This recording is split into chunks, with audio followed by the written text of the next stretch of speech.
ডাল লেকের পাশ দিয়ে চলেছি। আবহাওয়া কিন্তু বিরূপ, আকাশে মেঘের ঘন ঘটা বৃষ্টি হচ্ছে, দূরে পাহাড়ের কোলে মেঘ। গতকাল আমরা খুব সুন্দরভাবে ডাল লেক পরিভ্রমণ করেছি শিকারার নিয়ে, কিন্তু আজকের আবহাওয়া অন্যরকম।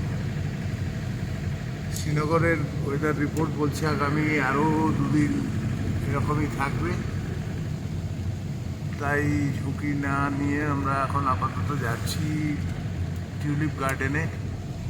দেখা যাক ওখানের পরিস্থিতি কেমন থাকে। টিউলিপ গার্ডেন তো সবাই উপভোগ করতে চায়, আমরাও বেরিয়েছি, কিন্তু ওয়েদার কতটা সাপোর্ট করবে সেটা বোঝা যাচ্ছে না।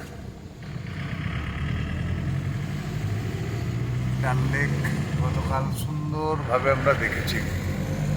এই সেই বিখ্যাত লেক, সারা ভারতবর্ষের মানুষ সময় পেলেই ছুটে আসেন যেখানে।